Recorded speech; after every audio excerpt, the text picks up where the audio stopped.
On va parler du coup, donc il y a cette semaine en tout cas, je vais vous parler de 6 nouveautés qui vont sortir au mois de mai, et non pas 4 d'habitude, parce que comme je l'ai dit, j'en profite pour en parler de plus de titres. Et on va parler également de 4 lectures que j'ai pu effectuer récemment. Donc voilà, c'est assez concis, c'est assez simple, mais voilà, j'en profite en tout cas pour en parler. Et n'hésitez pas à interagir si les titres vous parlent, si vous reconnaissez certains auteurs, parce qu'il y a certains auteurs que vous allez peut-être reconnaître. Et en tout cas d'autres auteurs qu'on va découvrir ensemble, parce que j'en ai découvert pas plus tard qu'hier. Voilà. Donc c'est cool, c'est toujours cool de découvrir en tout cas des auteurs et qui arrivent seulement maintenant sur le marché. J'ai envie de dire seulement maintenant parce que ça fait que 5 ans entre guillemets que le marché est en plein essor, mais seulement maintenant du coup sur le marché européen. Et ils ont plein de choses à raconter et plein de belles choses à dire, je pense. Donc voilà, on va passer. Yo Keke Games, comment tu vas? Désolé, j'ai un peu la voix qui part en cahuète. Mais normalement, ça devrait le faire. Ça devrait le faire, hein. Du coup, on va pouvoir passer au premier titre du mois de mai. Donc, les premières envies du mois de mai, donc les nouveautés que je vais vous présenter aujourd'hui. Donc, on aura 6 titres, comme je disais. Moi, je te remercie, ça va très bien, Keke Games. Oh, putain, je commence à écorcher ton nom, c'est une catastrophe. Euh, Bon, je vais parler de Full Night chez Glénat, je vais parler du Roi Serre chez Saka, donc label Casterman pour ceux qui connaissent, Casterman en BD en tout cas. Je vais parler de Primal Gods in Ancient Times chez Vega Dupuis. Je vais parler également de Ningyo qui sort aussi chez Glénat, mais je l'ai pris aussi chez Glénat parce qu'il a une particularité et que du coup pour moi c'était important d'en parler aussi, sachant qu'on l'avait un petit peu vu avant. Je vais parler de Violence Action, qui est peut-être l'un des titres que j'attends le plus de cette année, que j'ai déjà eu la chance de pouvoir le lire, hein, parce que je l'ai lu en... Voilà, je l'ai lu. Je l'ai lu. Mais j'ai eu la chance de pouvoir le lire grâce à quelqu'un qui avait reçu la copie, bien sûr qu'on ne peut pas dévoiler. Et pour finir, on va parler de The Elusive Samurai. Et The Elusive Samurai, je l'ai pris parce que peut-être que c'est la même personne qui a fait genre Assassination Classroom. Voilà. Je pense qu'ils vont jouer sur ça et ils ont tout à fait de raison de jouer sur ça.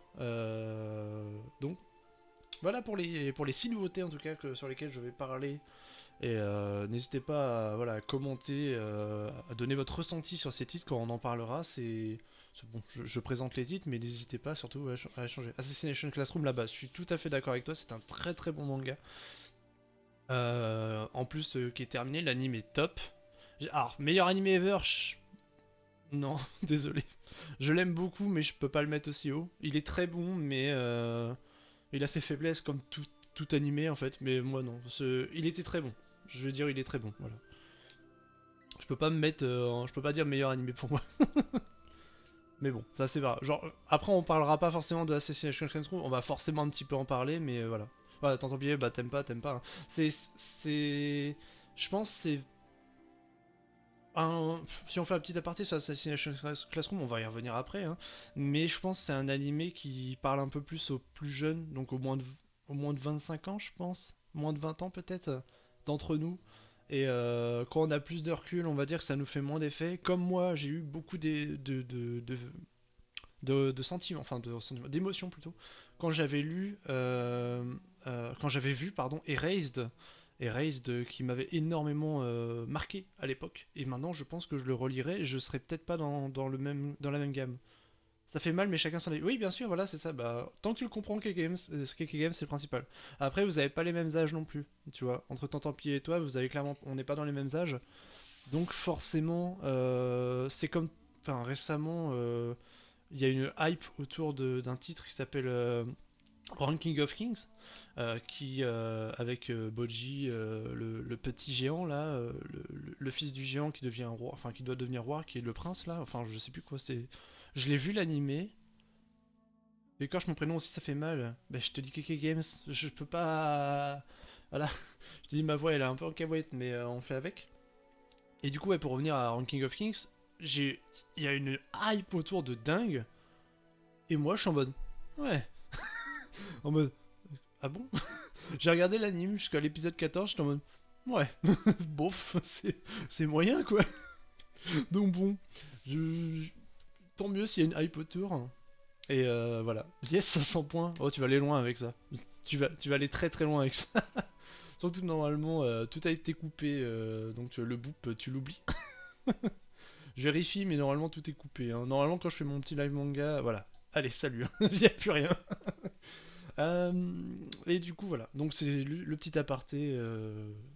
Mais ça pourrait être un sujet qui est intéressant. Après, bon, faut avoir des personnes différentes, on va dire, dans le chat à ce moment-là pour avoir ce genre de débat. Mais bon, ça peut être un sujet qui peut être très intéressant. Un petit peu à travers les mailles du filet pour essayer de se faire transflorer, on va dire. Et il va réussir à se faire transflorer, sauf qu'il va pas mourir. Et du coup, il va récupérer une espèce de pouvoir que lui-même ne se rendait pas compte. Et on va voir du coup l'évolution de ce personnage par la suite, avec ce fameux pouvoir que bah, lui-même il est en mode mais qu'est-ce que je fais avec ça quoi. Je suis censé faire quoi? Parce qu'on parle quand même de quelqu'un qui est complètement un rebut de la société et qu'on lui donne un pouvoir. Je croyais vraiment que ce pouvoir il va l'utiliser pour le bien. Donc voilà, on est dans un univers vachement sombre, vachement dark, qui peut être sympa. Les graphismes, moi j'aime bien, personnellement. Après, je sais que ça peut peut-être rebuter certaines personnes parce que on n'est pas habitué à ce genre de dessin. Enfin, ça fait un moment, j'ai l'impression, ça fait un petit peu une vibe, je sais pas comment dire. Moi, personnellement, ça me fait penser. Alors, on va dire, non, ça ressemble pas, mais c'est mon feeling. Ça me fait penser à Chainsaw Man ou à du Fire Punch, à l'auteur de Chainsaw Man Fire Punch. Je trouve qu'il y a des vibes qui se rejoignent un petit peu, donc voilà. C'est après à voir, hein. C'est mon feeling comme d'habitude, hein. Mon feeling ne va pas. Ah, tu confirmes Azuka? Bah let's go, bonsoir. Bonsoir Azuka. Comment tu vas? Donc et bah voilà pour Full Night. Donc vous pouvez retrouver bien sûr à partir du 4 mai, le premier tome va sortir comme il y a déjà 3 tomes au Japon. Franchement on n'a pas d'idée sur le nombre de tomes que ça va durer, ça peut durer du 15 tomes comme du 6 tomes, on sait pas trop. On sait pas trop pour l'instant. Moi je te remercie, ça va. Un peu de problème de voix, mais sinon dans l'ensemble ça va. Ça va, ça va. Et je vais pouvoir du coup passer au second titre. Le second titre qui est le Roi Cerf. Le Roi Cerf qui va sortir chez Saka.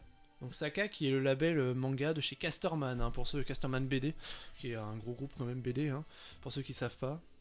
L'Isopine, ouais, si seulement. Non mais j'ai un petit peu de Strepsil, mais je le prendrai après. Je le prendrai après, mais je sais pourquoi. Voilà. Le Roi Cerf, du coup, qui lui a eu pas mal de formats, hein, le Roi Cerf. Le Roi Cerf de base, c'est un manga qui est adapté d'un light novel, donc qui est écrit par Naoko Uehashi, donc qui est la dame que vous pouvez voir à droite de votre écran, et qui est lui-même, ce light novel a été adapté en film d'animation, voilà. Et ce film d'animation d'ailleurs va sortir le 4 mai de là, voilà. Il sort la semaine prochaine en France. Donc ça serait. Moi je vais aller le voir personnellement parce que c'est le genre de film que je sais que je vais passer un très bon moment. Et ça me donne d'autant plus envie de choper le manga en passant parce que je vais expliquer, vous allez peut-être comprendre vis-à-vis de l'histoire. Et sinon, le manga sort lui aussi le 4 mai, donc le film et le manga sortent le même jour, et la série est terminée en 2 tomes. On est sur une série qui est très courte, donc ça, voilà, il n'y a pas un gros engagement. Donc je vais parler vite fait un petit peu de la scénariste, donc Naoko Uehashi. Naoko Uehashi, c'est une. Qu'entends-je, un light novel? Oui, un light novel, mais malheureusement qui n'est pas édité en France, j'espère qu'on l'aura.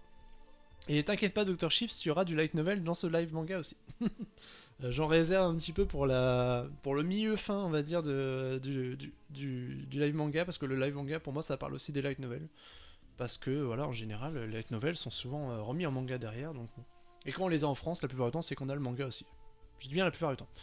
Euh, du coup, concernant cette autrice, elle a fait une autre série qui est sortie elle a fait un autre light novel, pardon. Et ce light novel, l'adaptation manga, elle est aussi sortie en France, c'est Eline et la charmeuse de bête. Donc, moi ça va, je te remercie. Merci, c'est gentil de me demander. Ça va, comme je disais, juste je vais peut-être avoir des problèmes de voix. ce soir, mais sinon ça va bien, ça va bien.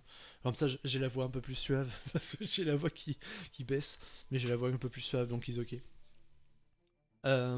Et du coup, concernant la scénariste, donc Naoko Uehashi, elle a fait aussi. Ah, c'est merde, non, peut-être pas non plus. J'ai pas le micro pour, de toute façon, désolé.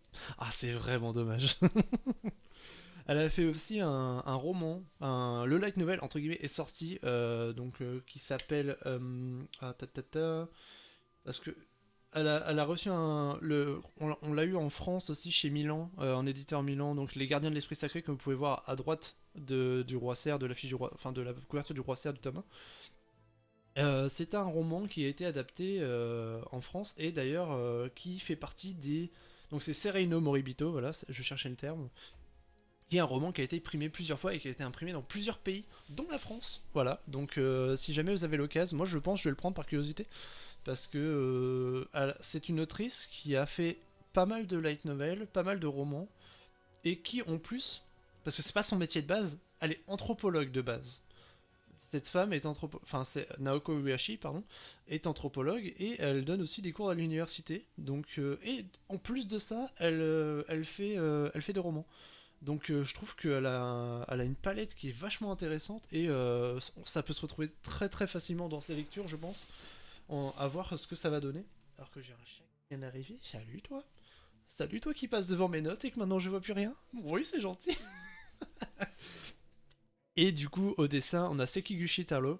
Sekiguchi Taro, c'est un mangaka qui fait majoritairement du dessin, plus un dessinateur qu'un mangaka réel entre guillemets, j'ai envie de dire, vu que la plupart du temps il ne fait pas le scénario. Et il a déjà travaillé plusieurs fois avec elle sur plusieurs titres. Et hop, il a quand même une dizaine de séries à son actif, donc voilà. Et concernant Eileen, d'ailleurs, la série dispo chez Pika, elle est terminée en 11 tomes. Donc voilà, si jamais vous avez l'occasion, je pense que certains l'ont déjà lu. Tu le fais exprès, chat. La gente raconte qu'elle la même guérie du cancer, elle est vraiment très forte. Trop tôt le temps templier ou. Désolé, Dep, mais Chi égale Chi. C'est Kikuchi. Ah, j'ai dit c'est Kikuchi peut-être, désolé. C'était moi qui ai mal prononcé, je pense. En plus, j'ai l'habitude de dire Chi, en fait. C'est pour ça que ça me surprend. Mais j'ai du mal prononcer. Non, mais n'hésitez pas à me reprendre, hein. Après, mon japonais est inexistant. Moi, j'essaie de m'adapter, mais. Et pour l'info, du coup. Non, absolument pas, mais elle a une vie fou. C'est fou en vrai. Oui, elle a une vie, c'est normal qu'elle a une vie vu qu'elle écrit. C'est le mec premier degré. Donc, concernant l'animé du Roi Serre, que l'on va voir d'ailleurs au cinéma, pour info, le studio qui a fait cet animé du Roi Serre, c'est le même studio qui a fait la dernière saison d'Asenka et c'est celui qui fait aussi Vinland Saga et IQ. Donc qui a fait tout IQ. Donc niveau qualité, ça va être top. Vraiment, ça donne d'autant plus envie d'aller le regarder en passant. Donc et si ça peut vous faire une porte d'entrée en même temps au manga du roi Serre, et si un jour le roi, peut-être qu'on aura le light novel qui va arriver, sait-on jamais. Hein, avec Saka, avec Casterman, on peut toujours avoir des bonnes surprises. Donc ça serait cool. Et voilà quoi. Donc concernant l'histoire, du très bon, donc oui je pense que c'est du très bon en animation. Les films adaptés ils restent 100% dans le truc où ils changent certaines choses. Ça dépend Azuka. Là en fait, vu que le roi Serre, forcément le film va être une première partie parce que le roi Serre est un light novel qui est toujours en cours. Je crois qu'il y a 4 volumes au Japon et on a que 2 volumes dans le manga. Donc imaginez que voilà, déjà l'adaptation manga va être que la première partie, je pense. Et le film d'animation peut juste pas adapter 4 romans dans un film. Donc je pense que ça sera le premier qui correspondra au manga. Voilà. Yo Lisa, comment tu vas? Euh, voilà pour le Roi. Alors du coup, je vais vous parler de l'histoire parce que j'ai parlé du manga, j'ai parlé du light novel, j'ai parlé du film d'animation qui va sortir la semaine prochaine, mais j'ai pas parlé de quoi ça parle. Ça serait quand même pas mal d'en parler. Donc du coup, on va suivre l'histoire de Van. Moi ça va, merci Lisa. Je te remercie. Bon, on va suivre l'histoire de Van, qui est un ancien guerrier, qui est un guerrier en fait, c'est un ancien guerrier et d'une ancienne tribu qui s'appelle les Rameaux Solitaires. Et en fait, cette tribu a été défaite par un empire qui fait une grosse invasion. Et du coup, il s'est fait prisonnier et il vit en esclave dans une mine de sel. Donc il travaille dans cette mine, les conditions sont assez épouvantables. Et une nuit, où tout le monde travaillait, entre guillemets, tout le monde va mourir autour de lui. Enfin, lui, il va se prendre un coup et il va s'évanouir. Et en fait, tout le monde va mourir dans la mine de sel, sauf une petite fille qui s'appelle Yuna. Et il va devoir... et lui, il va se réveiller, il va la prendre sous son aile, entre guillemets, et lui, bah, il va essayer de comprendre ce qui s'est passé déjà. Et surtout, il va se rendre compte d'un autre truc, c'est que les gens qui sont fait tuer sont tous fait tuer par des loups. Et ces fameux loups ont perpétué ce même massacre dans d'autres mines, dans d'autres régions, dans d'autres pays, quasiment tous en même temps. Et il va enquêter pour savoir comment ça s'est passé. Donc voilà à peu près pour... c'est ton empire. Alors du coup, parlons-en du coup si c'est ton empire, parce que les manières sont pas tip top quoi. Et, euh, et voilà, donc on va suivre du coup... on va suivre du coup cette personne qui sont un petit peu liés, ils vont rencontrer de plus, donc le Van et Yuna. Ils vont rencontrer encore en plus une autre personne qui est un prodige de la médecine, et tous les trois ils vont essayer d'enquêter, de comprendre ce qui s'est passé en fait, pourquoi il y a eu ce phénomène, etc. Non, je rigole, c'était... Ok, ça marche, je fais comme ça. Donc voilà pour le pitch. Graphiquement, c'est beau. Vraiment, c'est très beau. Moi, je suis assez fan des planches. On est sur un dessin qui est extrêmement détaillé, euh, qui peut donner vraiment à de très belles planches. Enfin, vraiment, je pense que ça, on va assez vibrer avec ce titre-là. Et si, d'autant plus, on en a fait un film d'animation derrière, moi, j'en attends que du bon, parce que ça veut dire qu'il y a matière à faire. Ça veut dire qu'il y a un univers qui est ouf, qu'on peut développer autant qu'on veut. Et si le film d'animation est présent de toute manière, avec, du coup, comme je le disais, qui est le même studio d'animation qui a fait Vinland Saga, ou même pardon, j'ai perdu, IQ, voilà, je cherchais. Ça fait bizarre de dire IQ parce que du coup, c'est l'ancien pseudo d'Azuka. Tu t'es fait créer par un studio Azuka. Désolé. Donc voilà pour le Roi Serre, qui est donc pour rappel qui va sortir la semaine prochaine, le 4 mai, en même temps, donc le même jour que le film d'animation. Je suis en train de répondre. Du coup, Lisa, t'as ta réponse en même temps que tu poses la question. Les deux sortent le 4 mai. Concernant le titre du Roi Serre en manga papier, on est sur un prix de 9,45€. Donc, concernant connaissant les éditions de chez Saka, l'édition va être clean. Voilà. L'édition va être clean, il n'y a aucun problème là-dessus. En général, ça se passe très bien. La traduction est toujours au top en plus. Donc, voilà.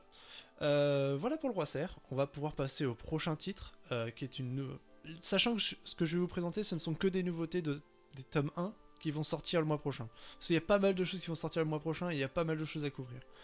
On va partir du coup chez Vega. Qui s'appelle Primal Gods in Ancient Times. Alors, du coup, concernant ce titre, déjà il va sortir chez Vega Dupuis. Vega Dupuis est un éditeur que j'aime beaucoup. C'est souvent des séries qui sont assez matures, faut dire ce qui est. Et des séries qui sont assez risquées aussi. Moi personnellement, j'y vais toujours les yeux fermés chez Vega. Donc après, c'est mon point de vue. Hein. Je suis complètement vendu. Pas du tout, il me donne rien. Mais Vega, c'est vraiment un éditeur que je respecte énormément. Trop de bonnes choses le mois prochain, mon porte-monnaie en pleurs d'avance. Moi aussi, le mien en pleurs d'avance. Je vais devoir faire des choix dans des choses que je veux. C'est quand même assez horrible, mais bon. Donc, concernant Primal Gods in Ancient Times, on a le tome 1 qui va sortir le 6 mai. Donc, c'est vraiment toutes les séries sont très proches. Vont toutes sortir quasiment la première semaine de mai pour avoir, je pense, le temps pour avoir le tome 2 peut-être à la Japan. On verra. Et la série est en cours avec 5 tomes au Japon.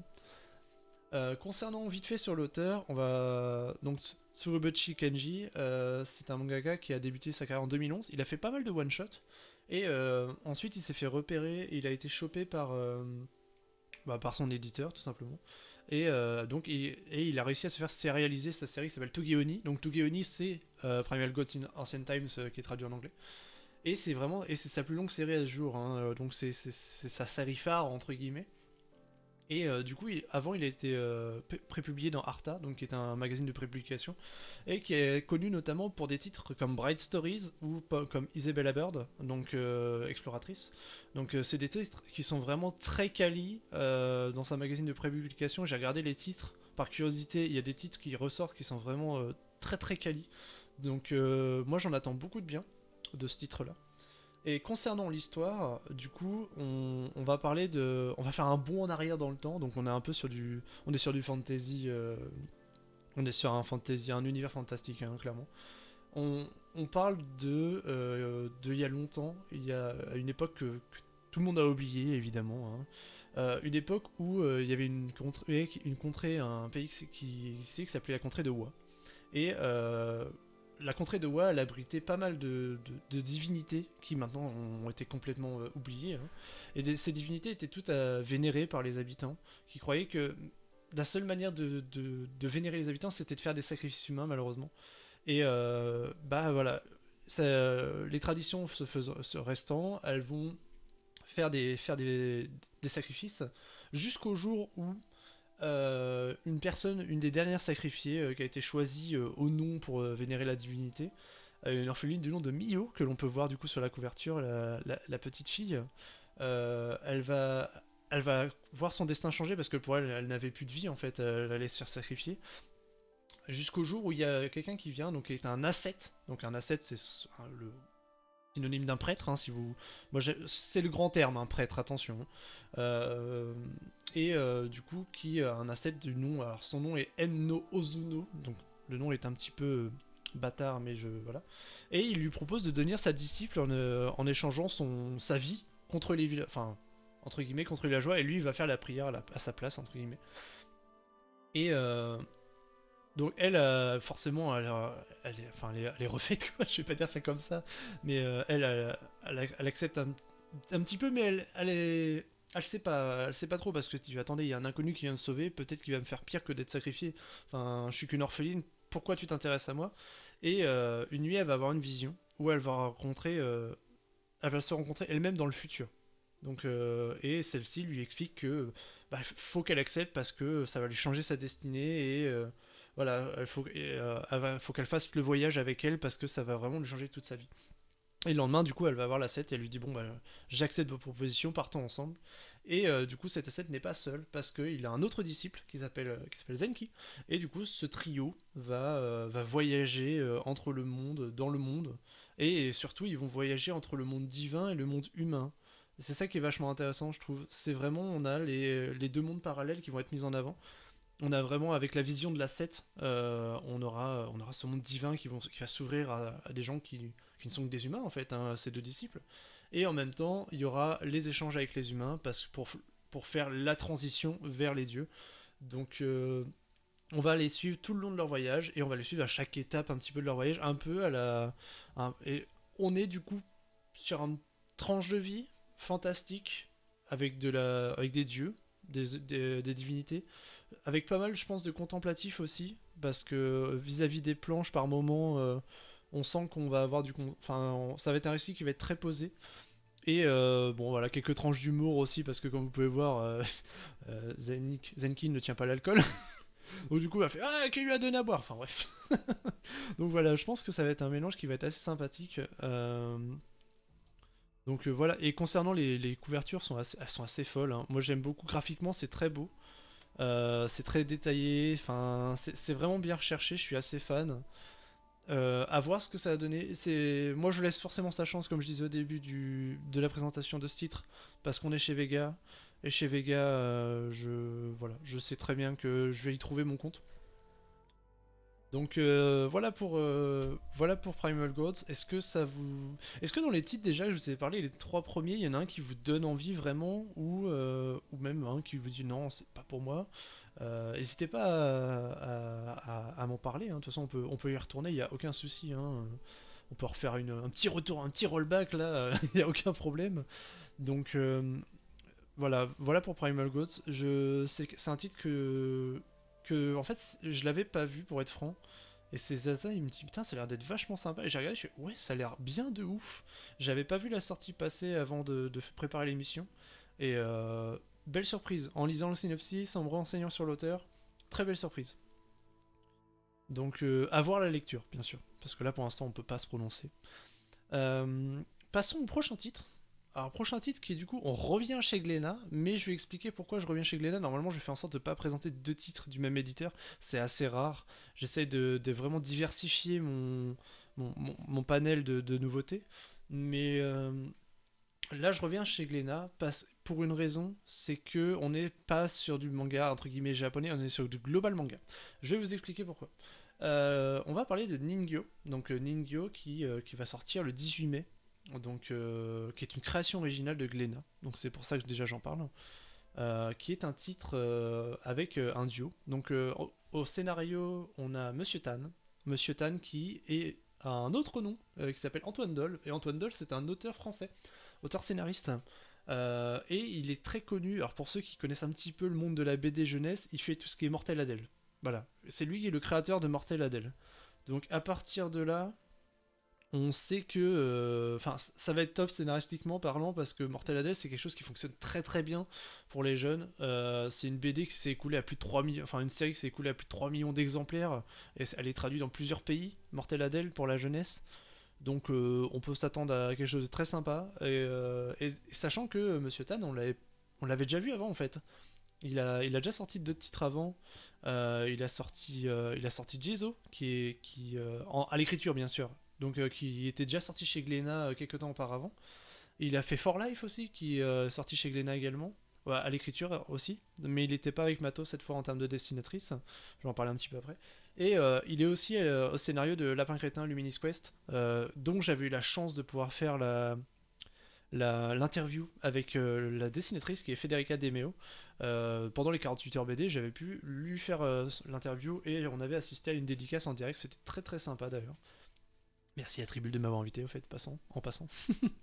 Et donc, concernant Antoine Doll, du coup, oui, c'est quelqu'un qui est également aussi, il est pas, d'ailleurs, il est pas que auteur scénariste, hein, il est aussi romancier.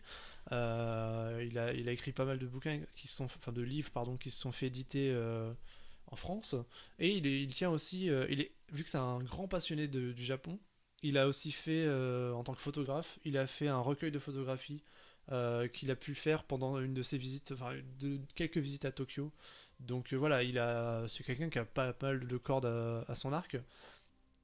Et voilà, donc je pense que c'est pour ça que je voulais aussi en parler de Ningyo avant de présenter en tout cas le titre, pour dire, bon bah voilà, pour une fois, on a, en plus chez Glénat, on a, enfin Glénat manga, hein, je précise bien, on a du francophone, on a du global manga, ce qui est pas si souvent que ça, donc faut le mettre en avant. Et du coup, concernant du coup Mato, qui est la mangaka qui a dessiné, euh, du coup Jizo, c'est une personne qui a un parcours assez atypique parce que elle avait déjà travaillé à l'époque. On l'avait déjà vu dans des mangas, mais ça date un peu. C'était entre 97 et 2001, et ça va peut-être vous parler un petit peu. Elle a fait les mangas Pokémon. Voilà, elle a fait les mangas Pokémon rouge, Pokémon bleu, Pokémon les anciens Pokémon, et elle s'était arrêtée jusqu'à en 2001 parce qu'elle a chopé une maladie malheureusement, qui lui a fait que elle n'avait plus autant de force dans ses mains s'affaiblissaient, donc du coup elle avait dû stopper le dessin à ce moment-là. Et on l'a vu jusqu'à Pokémon or et argent, voilà. Elle a arrêté jusqu'à Pokémon or et argent. Et je vous invite d'ailleurs à aller regarder un peu ce qu'elle a fait parce que vraiment on ressent les vibes de dessin Pokémon, quoi. C'est assez ouf. Et concernant du coup Mato, elle a repris le dessin là il y a quelques années. Donc elle a travaillé avec Monsieur Tan donc sur Jizo. Elle a travaillé aussi avec lui sur Ningyo, donc le titre qui va sortir. Mais elle est maintenant connue sous un autre nom parce que elle s'appelle plus entre guillemets Mato, elle s'appelle Assistante M. Alors du coup le nom m'a fait sourire. Et du coup, elle travaille en tant qu'assistante auprès d'un mangaka japonais maintenant, en parallèle de la série enfin des titres qu'elle a sortis pour la France. Voilà. Concernant l'histoire, on est sur un titre qui est assez sombre, faut dire ce qui est. On va parler de la forêt d'Aokigahara. Donc la forêt d'Aokigahara, pour ceux qui ne connaissent pas, cette forêt elle est connue au Japon. C'est une forêt qui elle a un surnom qui est assez connu, qui s'appelle la forêt des suicidés. parce que ça fait des années en fait que des années et des années que cette forêt elle est considérée comme hantée, et deuxièmement que des gens vont se donner la mort dans ces lieux-là. Donc c'est un lieu qui est très mystique, qui est très étrange, qui est très abandonné aussi. Je vous invite à vous renseigner si vous êtes intéressé sur ce sujet. C'est un sujet qui est très passionnant. Comment on en est arrivé à que ça soit une forêt qui soit connue pour les gens qui se suicident là-bas, quoi. C'est assez impressionnant. Donc sans parler de la vie de Logan Paul par exemple, hein. Enfin bref, il y a eu des dérapages aussi, mais bon. Et du coup, on va suivre un jeune garçon qui s'appelle Kay. Et Kay, c'est le petit frère d'un homme qui, euh, qui cet homme, il a disparu dans des circonstances assez mystérieuses, et qui a disparu dans la forêt de d'Aokigahara. Et celui-ci n'est jamais revenu. Et cet homme, avant de partir, il s'est fait il a ressenti qu'il s'était fait attirer par des créatures, mais ça, il sait pas trop ce que c'est. Et cet homme a disparu derrière. Donc il y a Kai qui va qui va arriver sur place, qui va essayer de comprendre ce qui s'est passé, de pourquoi son frère a disparu comme ça, et de découvrir, les raisons de sa disparition en fait, tout simplement. Mais Kai, au fur et à mesure qu'il avance dans la forêt, il a l'impression que la forêt, c'est plus vraiment une forêt. La forêt, elle est en train de changer autour de lui. Et la forêt, elle est en train voilà, comme s'il a l'impression de recevoir des visions, des hallucinations, il entend des choses, il voit des choses, alors qu'en fait, il n'est censé rien avoir. Et, euh, et il va rencontrer donc Ningyo, qui est une sirène. Voilà. Et quand il va rencontrer cette sirène, qu'est-ce qui va se passer? Pourquoi il a réussi à la rencontrer alors que normalement les sirènes, enfin les gens disparaissent et ils savent pas pourquoi en fait. Et lui a réussi à rencontrer cette sirène et il a l'impression qu'il en est conscient. Voilà. Donc on va suivre du coup le parcours de Kay dans cette forêt mystique. Et dans un univers qui est très sombre mais en même temps assez comment dire, assez mystique en fait, c'est vraiment le terme, je pense qu'on on pourrait utiliser. Hormis mystique, je vois pas ce que je pourrais utiliser voilà, pour savoir s'il a sombré dans la folie, s'il est toujours conscient, etc. Donc le titre va être très sympa, je pense. Surtout qu'on est sur un one shot, donc on s'engage pas sur quelque chose de très long. C'est un one shot, on est sur des formats qui sont plus grands et plus travaillés que d'habitude parce qu'on est sur un format à 10,75€.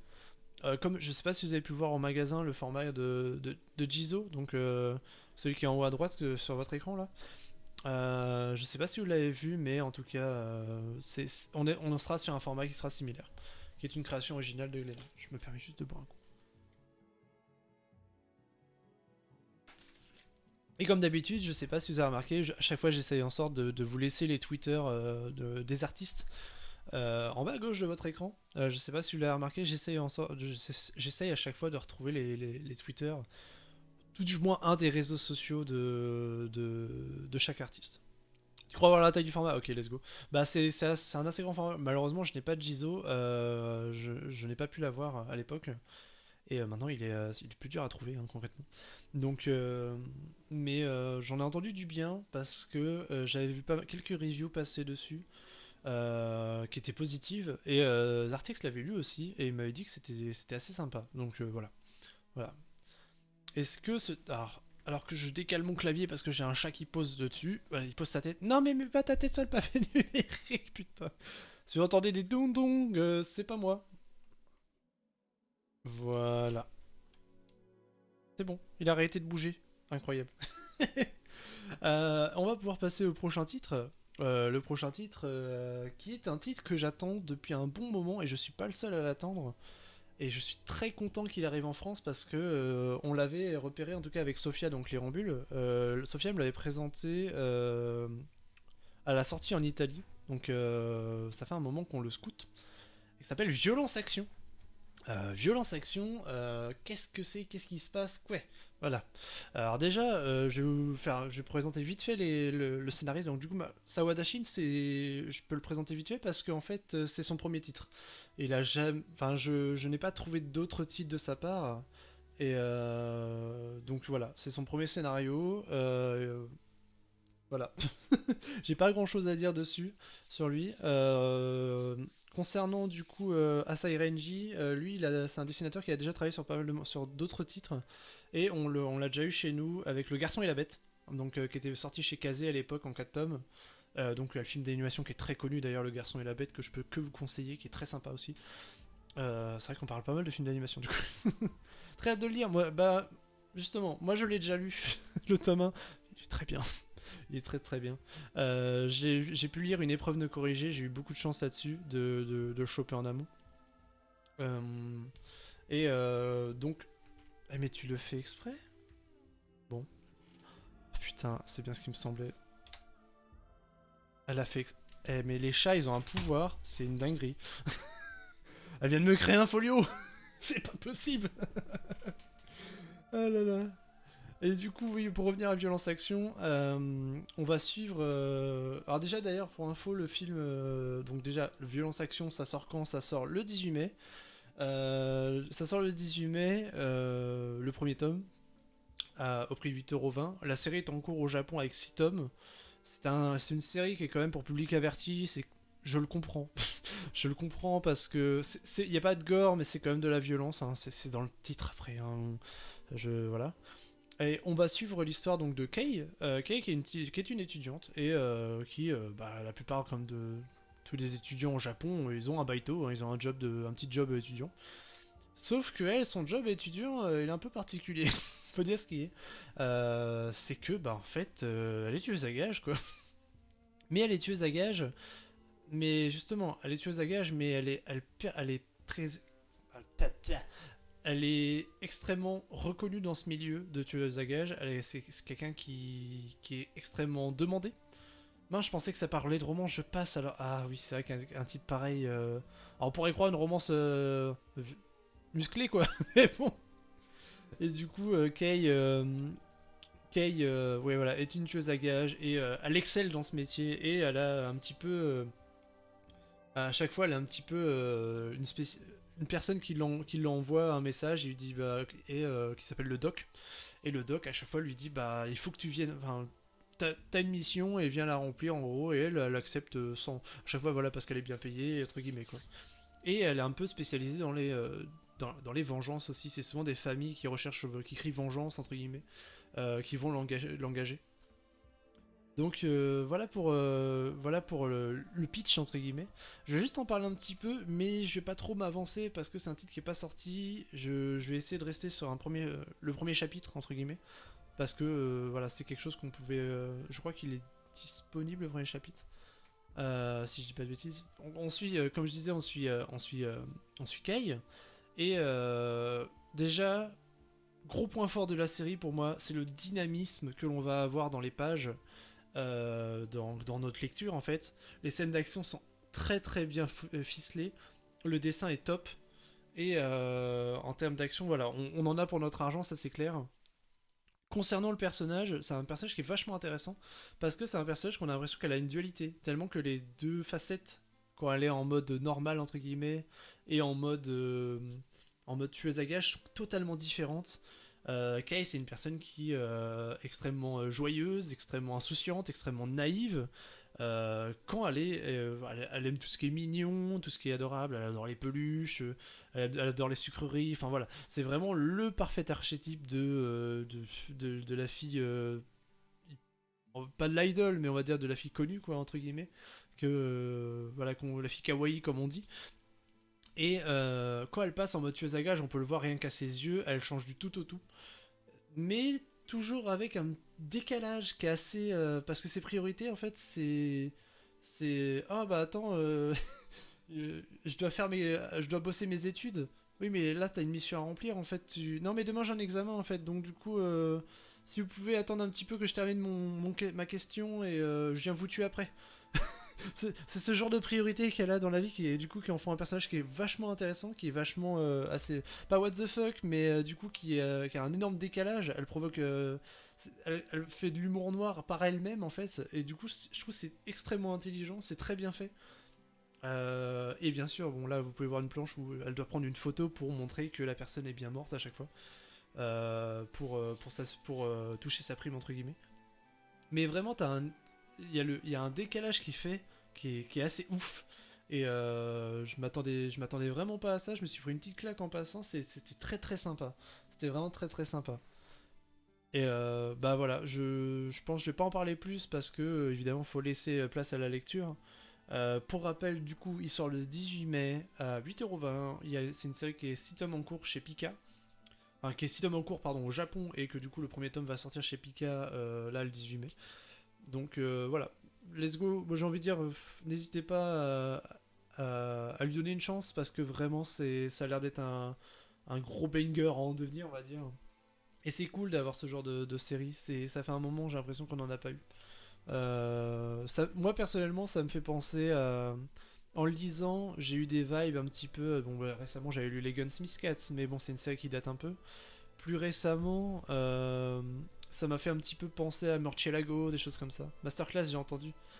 Je dis banger. J'ai pas dit masterclass. Je pourrais pas dire masterclass parce que je pourrais pas me prononcer sur un seul tome. Ah, toi, t'as entendu masterclass peut-être ailleurs. Ah.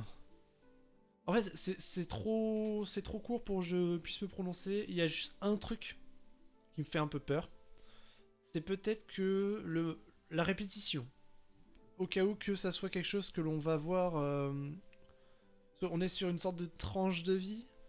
Et peut-être la seule chose qui va me faire peur, c'est peut-être s'il y a que des actions et s'il y a pas un fil, s'il y a des actions s'il y a que des missions, pardon, si on n'a pas de fil rouge qui va se passer derrière, c'est peut-être ça qui va me faire peur. Après, la fin du tome 1 m'a rassuré sur ce point un petit peu, mais je reste toujours dans le doute de sait-on jamais, il y aura, voilà, c'est peut-être, enfin voilà, je vais pas me prononcer un peu plus, mais en tout cas, c'est ma seule petite crainte que j'ai sur ce genre de série. Mais c'est pas que pour Violence Action, c'est pour toutes les séries de ce style-là.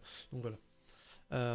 Mais je pense qu'elle va vite être corrigée cette crainte. Elle va vite être balayée cette crainte. Mais bon.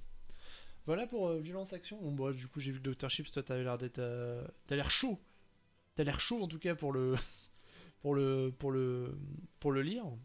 Donc, est-ce qu'il y en a peut-être d'autres dans le chat qui sont intéressés ou comment ça se passe? Et pareil pour, pour, mince, pour Ningyo.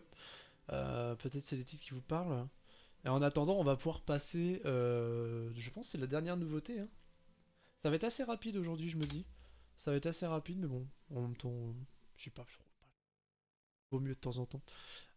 C'est pour ça que j'ai pris plus de titres aussi d'ailleurs aujourd'hui. On va parler de la dernière nouveauté qui va sortir, que je vais parler en tout cas aujourd'hui, qui est The Elusive Samurai. The Elusive Samurai, donc du coup on en a parlé un petit peu au début. Donc c'est la sortie, il va sortir le 20 mai en tome 1 chez Kana, à 6,85€, donc c'est les prix Kana standard.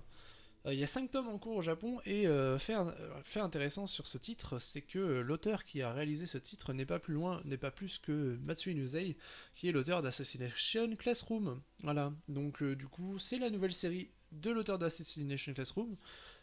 Forcément, au vu de la hype qu'on a eue, entre guillemets, on a des attentes, du coup. Parce que Assassination Classroom, c'est une série qui fonctionne très bien et qui a très bien fonctionné et qui fonctionne toujours très bien. Je pense que c'est une des séries qui se vend peut-être assez facilement aussi. Vu qu'en même temps, on a des promos à 3€ le tome en ce moment qui tourne aussi comme les Naruto, des choses comme ça. Donc, c'est une série qui part vraiment bien et en même temps qui est très bien, hein. Moi, je peux que dire qu'elle est très bien, hein. Et voilà, donc on part sur la nouvelle série de Matsui Nuzei. Concernant. Et d'ailleurs, je savais pas, Matsui Nuzei a fait une autre série longue en France qui s'appelle Neuro le Mange Mystère, qui est terminée en 23 tomes, qui était sortie chez Glénat de 2008 à 2013, donc avant Assassination Classroom, qui elle est sortie à partir de 2015, si je dis pas de bêtises, 2014-2015, et il y a eu 21 tomes terminés. Donc, en plus, il est habitué aux séries longues et il maîtrise, apparemment, il semble bien maîtriser aussi ces séries. Donc, voyons voir pour The Elusive Samurai ce que ça a donné. Concernant The Elusive Samurai, on est dans les années 1300 au Japon, hein. On est dans d'une période qu'il y a eu pas mal de chamboulements politiques, on va dire. Et on va suivre Hojo. Donc Hojo qui est un jeune garçon et en fait de base lui il était censé être héritier d'une dynastie. Donc il était censé hériter du shogunat de l'époque. Sauf que du jour au lendemain il va tout perdre. Il va perdre sa famille, sa vie, sa ville natale, il va perdre toutes les personnes qui l'entouraient, etc. Et suite à cela, bah en fait, vu que il est devenu entre guillemets le dernier survivant de son clan, bah c'est une menace parce que bah il est toujours le droit, il est toujours héritier au shogunat parce qu'il a il a le sang entre guillemets du shogun et il se fait traquer. Il va devenir la cible à abattre de tout le pays, de toutes de tous ceux pardon qui ont repris le dessus, enfin, qui ont repris le shogunat. Et il va se faire traquer, mais en fait, c'est ce qu'ils savent pas, c'est que Hojo Tokiyuki, donc Tokiyuki, c'est son prénom, il a un don particulier qui est qu'il est extrêmement doué pour tout ce qui est l'esquive et la fuite. Il est extrêmement doué dès qu'il s'agit de s'enfuir, extrêmement doué dès qu'il s'agit de se camoufler. Il, il excelle dans ce don-là. Et donc il va se faire, ce jeune garçon du coup pour essayer de s'enfuir, il va essayer de changer de vie tout simplement. Et il va essayer de s'engager dans une voie grâce à un prêtre qui va l'accueillir. Il va essayer de se faire passer pour un héros, il va essayer de renverser à lui seul, entre guillemets, le nouveau shogunat suite au putsch qu'il a subi. Donc on est sur une histoire de vengeance, on est sur une histoire de reconquête de shogunat, avec un personnage qui va être assez charismatique. Et enfin, graphiquement c'est beau, après on connaît Assassination Classroom, le fait de le voir dans un cadre historique, c'est peut-être ça qui va peut-être me déranger un peu, mais je pense que c'est une question d'habitude, parce qu'il faut juste qu'on arrive à sortir de voir Nagisa à chaque fois. Nagisa Nagia J'ai un doute. Nagisa Nagisa. Par rapport au serpent. De voir Nagisa à chaque planche. Mais non, mais on va facilement s'en dissocier avec le contexte historique qui va être omniprésent. Et il va, voilà, il va essayer de changer de vie. Il va passer donc en tant que samouraï. Il va se reconvertir en tant que samouraï pour gagner sa vie et, entre guillemets, reprendre, reconquérir son trône. Quoi. Donc voilà pour The Elusive Samurai, donc, qui est qui est bon, graphiquement, comme je disais, on connaît. On est sur un dessin qui est très proche d'Assassination Classroom avec le contexte historique. Le contexte historique a l'air intéressant. À voir si on est vraiment sur juste de l'action pure ou s'il y a un peu de diplomatie qui est mise en place. Ou vraiment. Pourquoi pas tenter. Ouais, voilà. Je suis comme toi en fait, Dr. Shift. Je suis en mode. Bah, pourquoi pas en fait. Ça peut être sympa de le voir sur une autre. Enfin, ça va être sympa du coup déjà de le voir sur une autre série qui a l'air de fonctionner en plus, parce qu'on est déjà au cinquième tome, donc et à voir la suite. Moi, je suis un peu en mode en statu quo. Je sais pas quoi en penser. Il y a que en essayant qu'on saura. L'univers est cool, voilà. Je sais pas quoi dire de plus sur ce coup-là. C'est à voir, voilà. Après, enfin, voilà quoi en fait. Je pense que j'ai tout dit sur le titre. Euh, et du coup, on va pouvoir, suite à cela, clôturer les nouveautés donc les 6 nouveautés que j'ai pu vous présenter. Donc on avait donc The Elusive Samurai, Violence Action, Ningyo, on avait Primal God Since Ancient Time, on avait Le Roi Serre et on avait Full Night. Qui sont les 6 que je voulais parler aujourd'hui. J'en reparlerai peut-être d'autres dans la fin du mois, enfin la fin du mois prochain. Mais il y a d'autres séries que j'ai hésité, qui valaient le détour aussi. Mais bon, je pouvais pas toutes les présenter, c'est pas possible. Et du coup, maintenant, je vais pouvoir parler de mes lectures. De mes lectures récentes que j'ai pu effectuer. Là, le plus tard, c'est il y a un mois. Voilà. J'essaie quand même de prendre des choses qui sont assez fraîches dans mon esprit pour pouvoir en parler assez facilement. Et on va pouvoir parler de 4 séries. Donc, il y en a 3 terminées.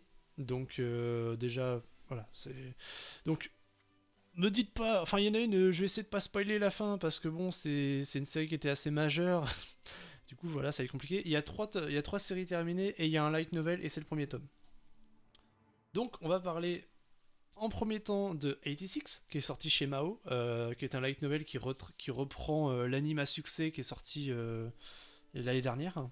Ensuite, on va parler de Steel Sick, qui est un Yuri qui est sorti chez Taifu, qui finit en 3 tomes. On va parler de Quintessential Quintuplet, le fameux que je pense que je dirai pas la fin parce que j'ai pas forcément envie de spoil la fin tout simplement.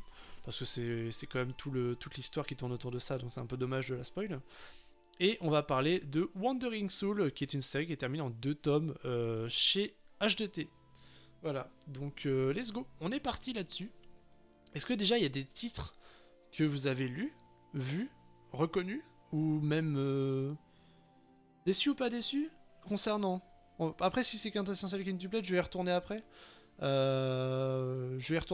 Si ça parle de Quintessential Quintuplet pour déçu ou pas déçu.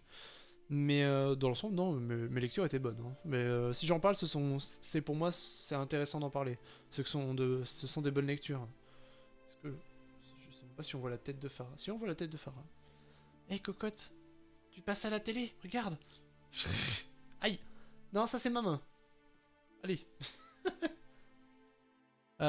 Du coup, 86 et Quintuplet lu. Je parlais Quintuplet pour savoir si à la fin t'avais déçu. Ok, bon, je vais en reparler juste après. Aïe, non. Et t'as lu le manga ou t'as lu le light novel Dr. Chips du coup pour 86? Donc je vais présenter vite fait 86. 86 qui est un light novel. Light novel, ok ça marche. Donc on est au même point. Qui est un light novel, putain je vais y arriver. Je me fais attaquer par un chat en même temps, hein, je fais double emploi là. Que j'ai là, hein, que je peux vous montrer en même temps s'il y a des choses qui vous intéressent. Donc, attendez, j'ai un problème d'ordre technique chat. Hop, elle va aller se détendre dans le siège. Détends-toi dans le siège derrière. Arrête de m'attaquer. Du coup, désolé.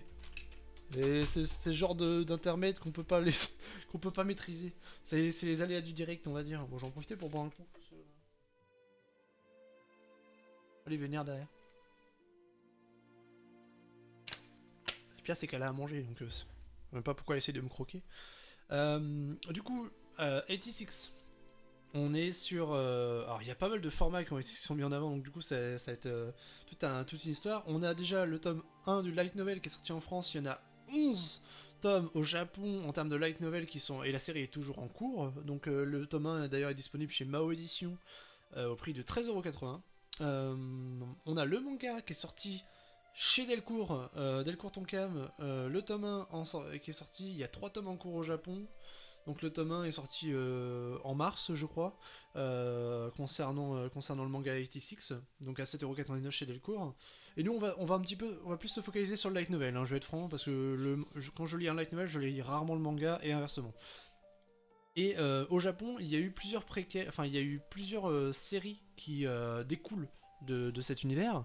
Donc on a un préquel qui est juste à droite de la pochette qui s'appelle 86 Fragmental Neoteny. Il y a une suite qui s'appelle Run for the Battlefront. Et il y a un spin-off qui s'appelle Gakuen 86. Donc concrètement le spin-off c'est juste ils se sont fait un délire de faire une bataille dans un lycée. Hein, voilà. C'est un peu à la mode Kaguya-sama le visual. Donc Gakuen pour moi est peut-être un petit peu dénué d'intérêt je trouve. Par rapport à l'univers de 86 en tout cas. En plus c'est terminé en 2 tomes je crois. Concernant le préquel et concernant la suite, qui arriveront peut-être en France, sait-on jamais, elles sont en cours avec un seul tome, donc voilà, on est encore sur quelque chose de très frais. Et de plus, il y a eu un animé, donc comme je disais tout à l'heure, il y a l'animé de 86 qui est sorti, qui a fait un énorme carton l'année dernière sur Crunchyroll, qui est sorti en juin je crois. Ça a vraiment fait un énorme boom. Moi personnellement j'ai fait exprès de pas regarder l'animé pour pouvoir lire le light novel parce que Mao avait déjà annoncé, vu qu'il avait sorti en décembre, ils avaient déjà annoncé que le light novel 86 allait arriver chez eux. Donc je me suis dit, autant pas regarder l'animé, autant lire le light novel. En général j'apprécie plus facilement le light novel qu'un animé. Donc voilà. Et pour info, c'est un light novel qui a remporté un prix qui est le Dengeki Novel Award.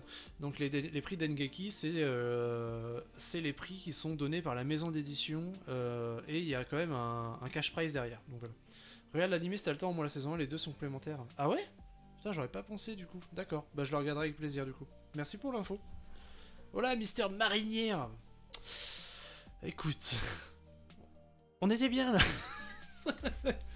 Ça. Comment ça? Depuis tout à l'heure. Hop. T'arrives bien, Zaza, on parle de 86. J'en ai déjà parlé un petit peu, mais là on va en parler un peu plus approfondément. Voilà. 86, déjà, l'univers. Moi ça va toujours. Ma voix commence à partir en vrille, mais ça va. 86, on est dans un univers. On est dans un. Pour moi, je le considère comme un science-fiction post-apo. Déjà pour mettre les bases. Qu'est-ce qui se passe là-dedans? On est dans la République de San Magnolia, qui est un grand territoire qui est constitué de 85 districts et qui se font totalement attaquer en permanence par un autre pays qui s'appelle la Légion. Voilà, que c'est l'armée s'appelle Légion. Nous sommes Légion, hein, vous connaissez le délire. Et du coup, la République elle a décidé de se défendre et de contre-attaquer et en développant à l'arrache, il faut dire ce qui est, des armes similaires pour contrer ces armées de Légion, parce que les armées de Légion, ce qu'on précise, c'est qu'il n'y a pas d'humains. En fait, ce ne sont que des robots. Ce sont des robots qui sont créés dans une usine.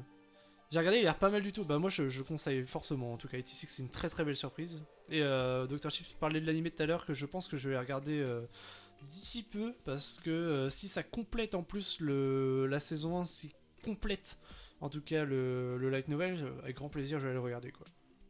Du coup, comme je disais, la République doit se défendre contre l'envahisseur qui s'appelle la Légion, et la Légion, comme je disais, était composée uniquement de robots, et pour cela, bah, la République, ce qu'elle a dit, c'est que, bah, en fait, nous aussi, on a développé des robots, et puis on s'en sort très bien, on est en train de les repousser, la Légion. Sauf que ça, c'est officiellement. Et officieusement, c'est toute une autre histoire.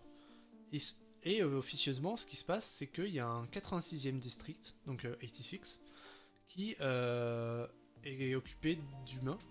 Enfin, d'humains. C'est dur de dire d'humains parce que la République ne les considère pas comme des humains. Toutes les personnes qui ont été à l'époque pendant la mise en place de la République, pendant les premières mises en place de la guerre, ont été complètement évacuées dans ce dernier district qui est ni plus ni moins que un bidonville, hein, faut dire ce qui est, où c'est très dur de survivre, les conditions de vie sont très dures, et toutes ces personnes qui ont été bannies à l'intérieur de bidonville suite à leur race, hein, vraiment, on est vraiment sur une histoire de race, vu que vous n'êtes pas dans cette race, et ben vous y allez dans ce bidonville, et vous n'êtes plus que des porcs. Vous n'êtes plus des humains, en fait. Et là, t'es en mode, ah. Et ce qui se passe, c'est que en fait, la Légion, enfin la République, pardon, dès qu'elle fait un combat contre la Légion, elle dit, oui, on a encore gagné, on a encore repoussé la Légion, on n'a jamais eu une seule perte humaine. Sauf qu'en fait, il y a des gens qui se combattent dans cette. Et c'est des gens du 86e district qui sont forcés à combattre en leur faisant miroiter le fait que s'ils combattent, et bah, ils pourront revenir dans les 85 autres districts et avoir une vie normale, entre guillemets. Sauf que le 86e district, bah, en fait, voilà, ils sont juste envoyés en chair à canon. Donc dans les fameuses armes que la République a créées, dont elle est si fière, et à chaque fois personne n'est mort. Et en fait on va suivre, dans un contexte qui est quand même vachement dur, on va suivre le quotidien de la commandante, donc la commandante qui s'appelle... J'ai un blanc. Oh c'est triste. Lena. Voilà. Alors elle a un vrai prénom, elle a un prénom beaucoup plus long, mais c'est son surnom Lena. La commandante, c'est... Ah, j'ai oublié son nom en entier. Il est assez long. Il est assez long son nom en entier. Ouais, c'est Lena, ouais. Mais du coup, Vladilena Milizé. Voilà. Parce qu'en plus, bon, j'en parle vite fait, mais en même temps, quand on a de très beaux visuels qui nous sont proposés. Alors j'espère qu'on verra bien la cam. Je vais juste regarder mon retour. On a de très beaux visuels qui sont proposés. Je vais mettre full cam, j'en profiter. Voilà. Ce genre de visuels dans le light novel qui sont très sympas, qui moi que j'ai trouvé très kiffant. Pareil, on en a un deuxième comme ça. Présente les personnages qui sont à l'intérieur. Donc ce genre de visuels sont très très cool. Moi j'ai beaucoup aimé parce que du coup il y a Shirabi qui a travaillé sur le Chara Design. Et Shirabi qui a déjà travaillé sur pas mal de Chara Design, en tout cas de light novel. Et du coup, pour revenir à l'histoire, donc on va suivre le quotidien de Lena, qui est une commandante de la République, qui a en fait travaille à l'armée, voilà, qui travaille l'armée, et dans cette armée, elle va devoir commander à distance les ports, donc les gens du 86e district. Elle va devoir les commander à distance et leur donner des ordres, en fait, militairement parlant. Et c'est l'armée.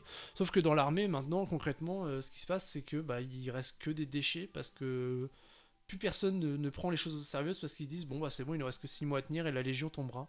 Parce qu'ils ont reçu un message comme quoi la Légion tombera d'ici 6 mois de mémoire. Et que l'usine qui fabrique la Légion tombera dans 6 mois. Donc en fait, dans l'armée, t'as plus que les gens, ils passent leur temps à boire, enfin à se bourrer la tronche, à jouer aux jeux vidéo. Et elle, Lena, elle est pas d'accord avec ça en fait. Elle, elle comprend qu'on sacrifie des gens pour juste pour avoir un semblant de confort. Et elle va faire en sorte d'être la plus sérieuse possible dans son rôle de commandante, parce qu'on va devoir, on va lui donner qu'on appelle ça, on va lui donner une formation. Elle va devoir diriger une des formations qui est une formation remplie de vétérans. Et ces vétérans arrivent très bien à s'en sortir en général, mais elle va devoir les commander. Et ces vétérans sont commandés par une personne qui a une certaine réputation. Donc son prénom c'est Shin, qui a le surnom d'Undertaker, donc Undertaker qui est littéralement le faucheur. Et en fait, parce que il s'appelle le faucheur parce que c'est quelqu'un qui est réputé pour ne pas mourir et pour enterrer l'ensemble de ses camarades, en fait. Et que à chaque fois qu'il y a eu un opérateur, donc l'opérateur c'est la personne qui va lui donner les ordres. Il y a des opérateurs qui sont devenus fous quand ils ont essayé de le commander, et qu'il y en a d'autres qui se sont clairement suicidés en fait. Donc il y a énormément de mystères qui tournent autour de cet opérateur, donc de Chine. Et pour sa mission, elle le prend très au sérieux, et elle va essayer de comprendre. Et on va avoir aussi l'aspect côté de Lena, donc côté commandement, au niveau dans sa cage dorée, hein, faut dire ce qu'il y a, elle est dans une cage dorée.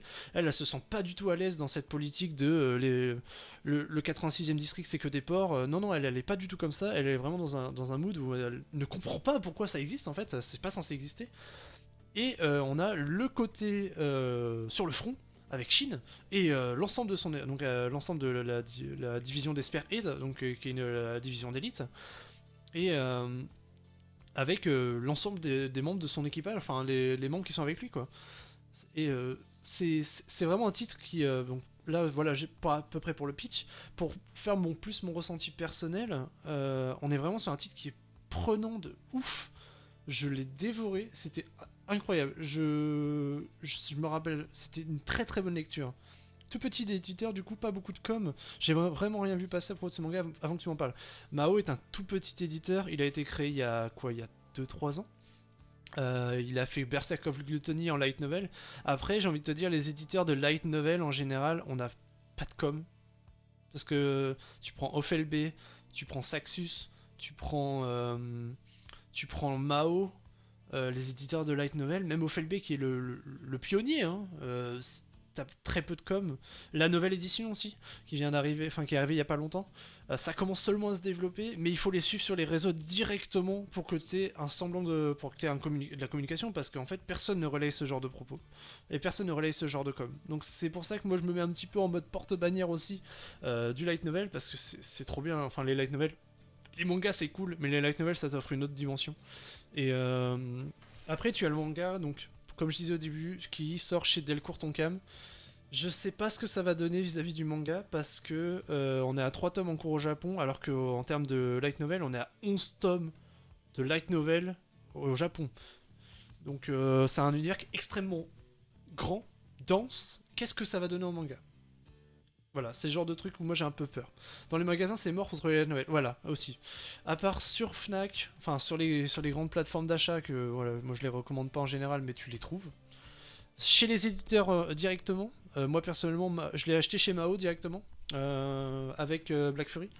Donc, en plus, l'édition est vraiment belle, enfin, j'ai rien à redire, c'est propre quoi, c'est quali. Et manga est vraiment très en retard. Ouais, voilà, non mais en fait, le manga, tu vas être à la bourre totale, donc. On marque page. Et Vraiment, ouais, les light novels en général, on a vraiment du mal à avoir la main dessus. On a des illustrations qui sont très cool en plus. Enfin, de temps en temps, pour illustrer les propos qui sont mis. Euh, Ouais, vraiment, moi je peux que conseiller de ce genre de titre en tout cas d'aller taper dans le light novel plutôt que dans le manga. Je ne dénigre pas le manga, attention. Mais c'est juste que je trouve que c'est plus parlant d'aller chercher un light novel. Et en plus, bah voilà, c'est des petits éditeurs qui, euh, qui font que ça, majoritairement. Mao fait un peu des deux, parce que Mao fait du manga, mais fait aussi de la BD, enfin BD. A sorti Black Fury, mais Black Fury, on a du mal à le référencer, parce que c'est un petit peu un projet un peu bâtard, entre guillemets. On a des codes du manga, des codes de la BD, des codes de, voilà, d'un peu de tout, du roman graphique aussi. Et comment dire. Et du coup, on a chez Mao aussi, ils font aussi du manga, du light novel, voilà. Donc il y a un peu de tout. Pour 86, vraiment, j'en attends beaucoup de choses. J'ai très hâte de lire le tome 2 du light novel. C'est typiquement le genre de light novel que moi, au début, j'étais un peu. Pas forcément réticent, parce que quand il y a une hype, en général, je suis assez réticent. Faut dire ce qui est. Et là, la hype est justifiée pour moi. Rupert vit dans les jeux Mario. Ouais, je vois bien. Bah, c'est à peu près. C'est plutôt la Zelda, parce que t'as vraiment le cœur comme à la Zelda, comme si tu perdais un cœur, quoi. Mais bon. Mais ouais, très sympa, très sympa. Et en tout cas, ouais, je peux que je peux que conseiller du coup 86, qui est vraiment très très bon. Et du coup, bah sur les conseils de Dr. Shield, je vais regarder l'animé. J'espère bientôt. Il est sur Crunchyroll de mémoire l'animé. Donc, faut que je reprenne un premium. Fait chier Dr. Shield, c'est plus de premium là. Paye le premium. Quelqu'un a un code. Le mec qui rate. Non, mais bon, j'irai le regarder officiellement, bien sûr. Et je suis sérieux en disant ça. Il faut regarder officiellement, c'est important pour les plateformes. Euh, voilà, donc voilà pour 86, qui est la première des séries. Donc c'est la seule série qui n'est pas terminée que je vous présente. Je suis qu'au tome 1, hâte de lire la suite. Vraiment hâte de lire la suite. Ça peut être que très cool. Même les personnages se débordent. Shin, il est incroyable comme personnage. Mais bon. Il y a des scènes en plus, et on découvre un peu plus certains personnages qui n'ont pas beaucoup de temps dans l'écran dans le light novel. Ouais, parce que c'est vrai que ça, j'ai été surpris, parce qu'on parle beaucoup du duo Shin-Lena, ce qui est normal, parce que ce sont les deux personnages principaux. Et tous les personnages des membres derrière, on en parle. Bon, il y en a certains, tu comprends pourquoi on n'en parle pas tant que ça. Et il y en a d'autres, tu sens qu'ils ont une profondeur, et tu sens qu'ils vont prendre de l'importance par la suite, et on n'en parle pas trop pour l'instant. Donc tu sens qu'ils vont venir, ils vont être plus importants par la suite. Mais je pense typiquement à Annette. Annette qu'on voit pas sur l'écran, mais qui est la meilleure amie de Lena entre guillemets. J'ai vraiment hâte de voir son développement, parce qu'à un moment je dis tiens trop bien, on est en train de la développer, et puis pas de suite. Je suis en mode ouais. Attends, on a mis des bases de quelque chose et on n'a pas la suite. Donc le tome 2, bah, après ça permet de mettre de teaser pour le tome 2 quoi. Oui, voilà. Ah, tu te rappelles de Annette. Annette, il s'est passé un truc, je suis en mode d'accord. Mais sinon, non. Non, bon, d'accord. Bref, fermons la parenthèse sur 86. On va partir sur un univers qui est vachement différent. Faut dire ce qui est. Après la guerre et après l'univers fantasy, on va partir sur un Yuri social. Je suis obligé de le dire comme ça. On va partir sur Steel Seek. Steel Seek, qui est une série qui est terminée en 3 tomes, qui est éditée chez Taifu.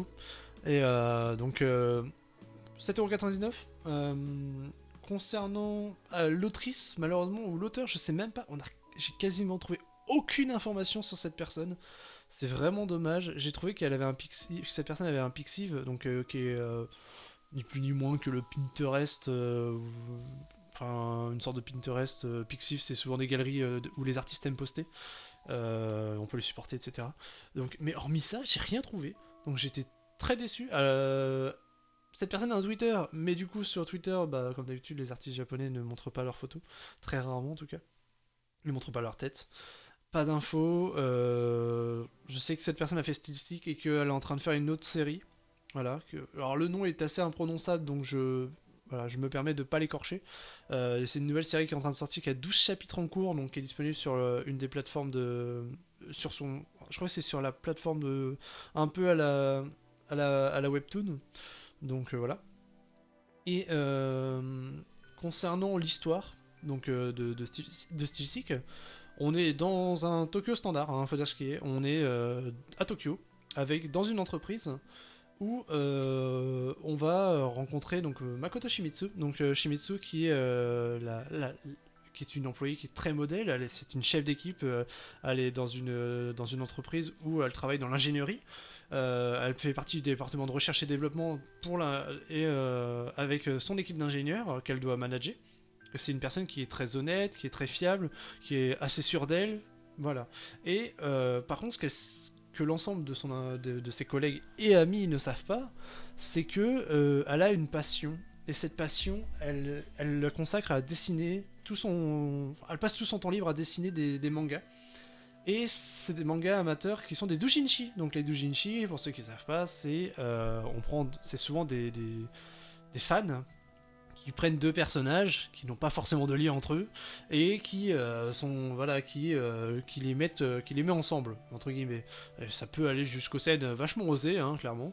Donc les doujinshi en général, bon voilà, si je prends ça peut être du Baku, comme si je prends les héros de My Hero Academia, ça peut être Izuku X Bakugo quoi. Enfin voilà, c'est un peu dans le, je sais pas si vous avez pu lire Otaku que je vous conseille d'ailleurs en passant. Mais on a aussi cette vibe-là de personnes qui, sur son loisir, fait des doujinshi. Donc voilà. Et en fait, sur les doujinshi, bah, en fait, tous les ans, et bah, y a des conventions en fait, de doujinshi, de mangaka amateurs, entre guillemets. Et elle expose sur cette convention. Et elle va croiser une de ses collègues qui s'appelle Akane. Et Akane, elle va passer devant son stand et elle va la reconnaître, comme vous pouvez le voir sur le visuel que vous avez là. En mode, Shimizu, c'est toi? Et Akane, qui elle fait partie d'un autre service, en tout cas dans la même entreprise, dans laquelle elle travaille, et elle fait partie du service communication de mémoire. Service achat communication. Et après, avons forcément échangé là-dessus. Et bah, du coup, tu vas avoir Akane qui est une fille vraiment très blasée en fait. Dans la vie de tous les jours à l'entreprise, elle est très souriante et en dehors, elle est assez blasée. Elle est complètement, elle manque de passion. Elle manque de loisirs, elle n'a pas forcément de but dans sa vie. Et tu as Makoto qui est quelqu'un d'extrêmement naïf, qui adore les doujinshi, mais qui est extrêmement aussi trop franche par moment, dans le sens où va virer au rouge parce qu'elle va être hyper gênée dès qu'on va parler un petit peu de ce qu'elle fait. Elle veut surtout pas que tout le monde le sache, etc. Et on va avoir un duo qui va se créer entre ces deux-là avec une profondeur qui va se développer quand même, et c'est ça que j'ai apprécié parce que on va avoir aussi un titre qui va parler dans l'univers de un petit peu de l'édition et du manga, parce que il y a comment on appelle ça, il y a Makoto qui est une otaku, hein, voilà, faut dire ce qui est, qui adore les doujinshi, et Akane qui elle montre qu'elle n'y connaît rien, mais peut-être qu'elle connaît des choses en fait. Akane, peut-être qu'elle a un passif envers ça. Et c'est peut-être que c'est ça aussi qui les a liés. On ne sait pas. On ne sait pas plus que ça. Mais surtout, vu que Akane prétend qu'elle n'y connaît rien en doujinshi en manga, que faisait-elle ce jour-là sur une convention doujinshi? C'est le genre de questions qu'on a le droit de se poser quand même. Et on a la relation du coup entre Makoto et Akane qui va au fur et à mesure évoluer, et elles vont se croiser très souvent, elles vont devenir amies, et peut-être plus par la suite. Voilà. Voilà pour l'histoire. C'est une série qui est terminée en 3 tomes. Moi je la conseille parce que c'est un Yuri soft qui qui se lit bien, qui est assez frais. Hein. Le personnage de Makoto est top. Akane, les personnages sont intéressants, les évolutions sont intéressantes. Et vraiment, c'était très cool. Moi, j'ai bien aimé. Et après, bon, il y a l'aspect aussi. Je vais en parler entre parenthèses. L'aspect manga slash édition qui m'a aussi intéressé. Voilà. Parce qu'on va parler du Junshi. Il y a Makoto qui va essayer de créer des mangas, de dessiner des mangas. Voilà, donc au fur et à mesure, elle va vouloir développer son univers aussi. Pour son doujinshi, parce elle doit tenir les temps qu'elle s'est imposée pour ses conventions. Donc voilà, on est vraiment sur quelque chose de très sympa. C'est fini en 3 tomes, c'est très frais. Moi, je peux que le conseiller. Voilà, c'est vraiment très sympa. Je n'irai pas plus loin. Je n'irai pas plus loin. Je préfère laisser un petit peu de background, de surprise, on va dire.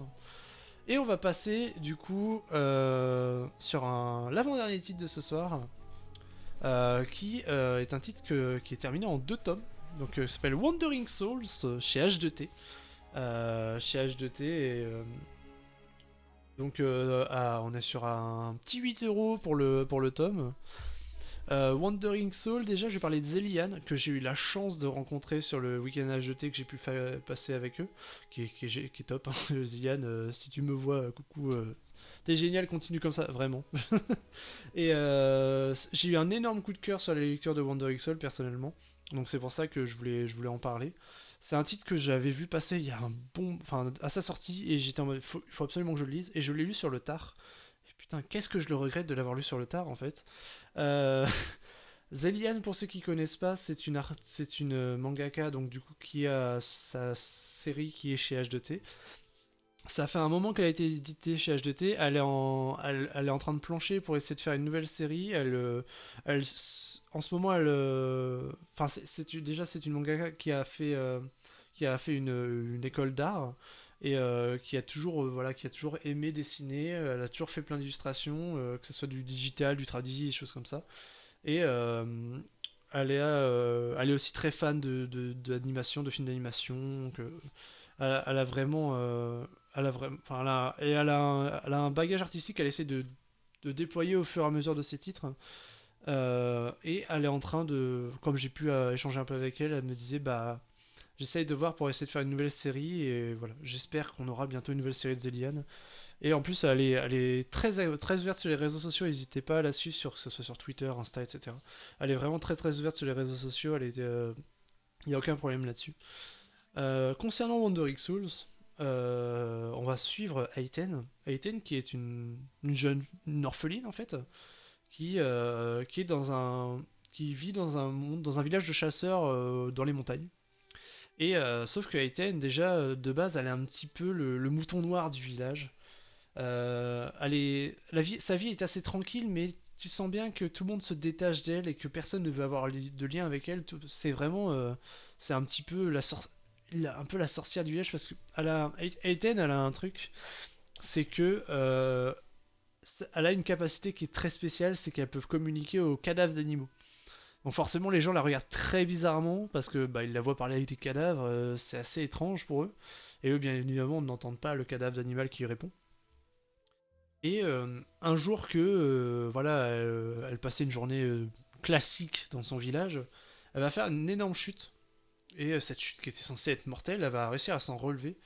Et elle va s'en relever devant l'ensemble quelques villageois qui vont être totalement terrorisés parce qu'ils la voient en chair et ils vont la voir se reconstituer. Donc suite à cela, elle se fait bannir de son village. Et déjà qu'elle se sentait un petit peu isolée, elle va se sentir totalement rejetée. Donc on va avoir un titre qui va parler pas mal de l'isolement, pas mal de l'envie d'être avec quelqu'un, de créer des liens, mais en même temps tout en étant maladroit parce qu'on n'a jamais été très sociable. Il y a vraiment, il y a pas mal de thèmes qui sont abordés, qui sont assez sous-jacents. Et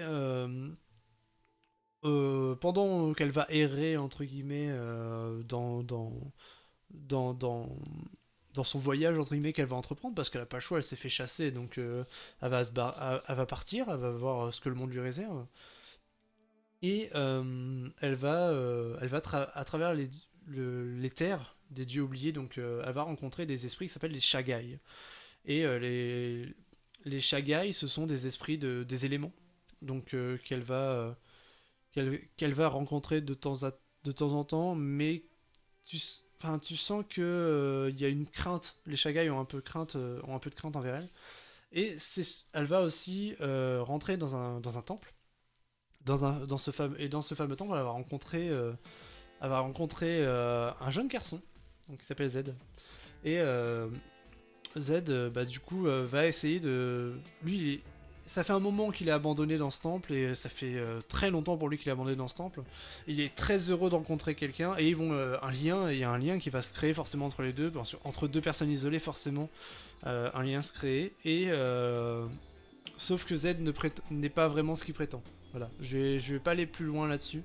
Z n'est pas vraiment ce qu'il prétend, et c'est tout un univers de fantastique, assez mélancolique aussi, que Zelian essaye de nous dépeindre. Et personnellement, moi j'ai vraiment adoré. C'est un de mes, je pense que c'est un de mes plus gros coups de cœur de cette année. Alors que j'ai un chat qui pousse le micro maintenant. Et ce soir, t'en fais à ta tête, toi. Hein. Qu'est-ce que tu fais là? Bah, viens là si tu veux. Tu veux venir là? Viens là, voilà. Et voilà pour Wandering Souls. C'est un titre que vraiment je peux que vous conseiller, qui finit en 2 tomes, donc qui est facilement trouvable en plus. Hein, on le trouve dans toutes les librairies, toutes les bonnes librairies ou sur le net. L'édition est propre, et en plus moi j'ai eu la chance d'avoir une dédicace de Zilliane au dernier salon. Donc, et d'ailleurs, elle va repasser, pour ceux qui sont pas loin de Mulhouse, si vous êtes intéressés, elle va repasser le 20 mai. Il y a toujours des créneaux disponibles à la librairie Tribule. On va faire une séance de dédicace. Donc voilà. N'hésitez pas si vous avez l'occasion. C'est toujours cool de rencontrer des auteurs. Et en tout cas, d'échanger avec eux. Et surtout quand c'est un ou une auteure qu'on apprécie. Donc voilà. Et je vais et du coup, en même temps, je vais vous montrer une des planches que j'avais réussi à récupérer. Le dessin, graphiquement, c'est top. Hein. Graphiquement, c'est vraiment très beau.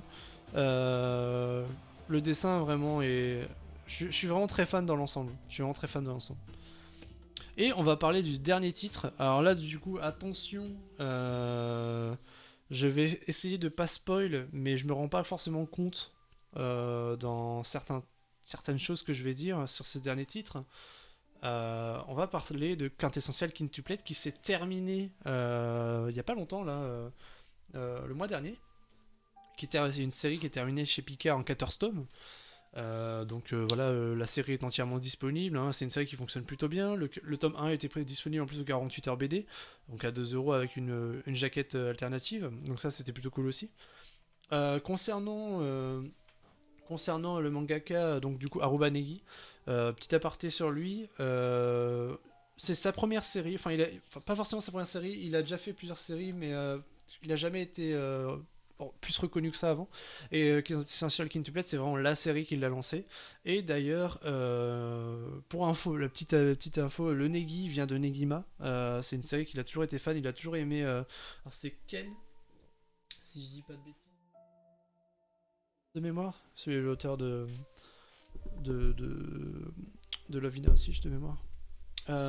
Et du coup, il va être édité de nouveau pour une nouvelle série chez Pika à partir de juin.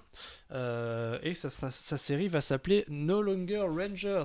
Alors du coup, je vais juste vous montrer le petit visuel en passant. Si je l'ai gardé dans un coin. Je l'ai pas gardé dans un coin. Merde.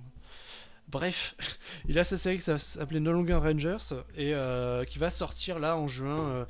Mais, par contre, tu t'attaques pas à ma souris, cocotte. Hein. On va pas être copains là. Hein. Si tu commences à t'attaquer au matériel, on n'est pas copains.